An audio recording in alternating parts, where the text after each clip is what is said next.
I bet you've heard the rumor that hygiene wasn't top of the list of priorities for people in Shakespeare's England. This rumor comes from stories like Elizabeth I, who was afraid of getting her whole body wet at one time, so she wasn't a fan of bathing. But the reality is that despite going about it in different ways than we do, the 16th and 17th century had a huge focus on hygiene, right down to being careful about keeping their teeth clean. When it comes to brushing and even flossing, Shakespeare had a variety of methods available to him and to society in general for staying on top of their oral hygiene. And that's what we're going to discuss right now on That Shakespeare Life.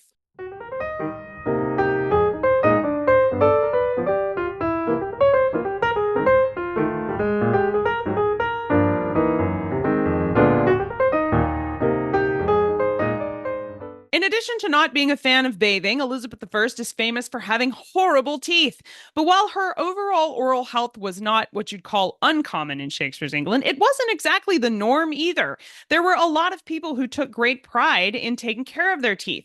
Even in Shakespeare's play Coriolanus, the title character declares, "Bid them wash their faces and keep their teeth clean," which is what led me to wonder about what kind of tools Shakespeare might have had available to him for managing his teeth care, and whether or not he would have used a toothbrush the way that we think of a toothbrush today. To find out the answer to this question, I sat down with dental historian and early modern hygiene expert Laura Kennedy to find out more. Here's what she had to say. Well, as is so often the case when it comes to answering questions about Shakespeare, we can't know for certain whether he had a toothbrush of some sort in his possession at some point in his lifetime.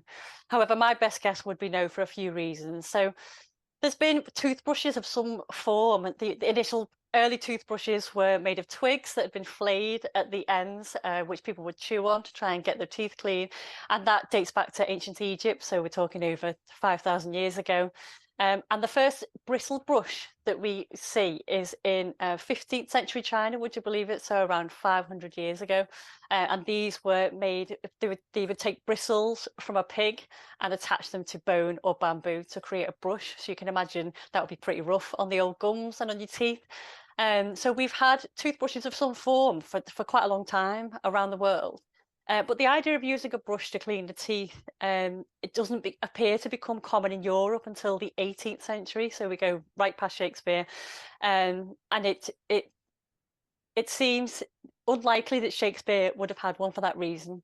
In fact, we don't actually get the word toothbrush as a compound in the English language until later on in the 17th century. And that's not to say that Shakespeare didn't care about keeping his teeth clean at all. You know, there's lots of references in Shakespeare to toothlessness and black teeth and rotten teeth, and breath as well. He's very concerned about the sweetness of people's breath. And so there was lots of other different techniques for keeping the teeth clean in the 16th century, such as toothpicks and toothcloths.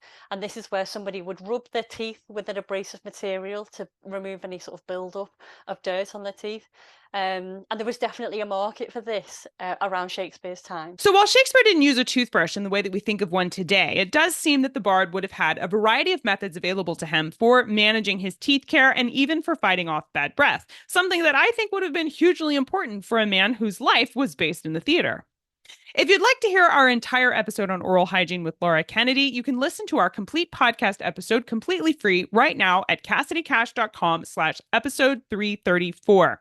If you'd like to see more in-depth history resources related to this topic, including woodcuts, primary documents, and some 16th century recipes for toothpaste, then check out the detailed show notes available for patrons of our show. There's a button at that show notes page I mentioned before that you can use to unlock all the extras. Again, that URL is CassidyCash.com/episode 334. That's it for this week. Thank you for watching. I'll see you next time. Bye-bye.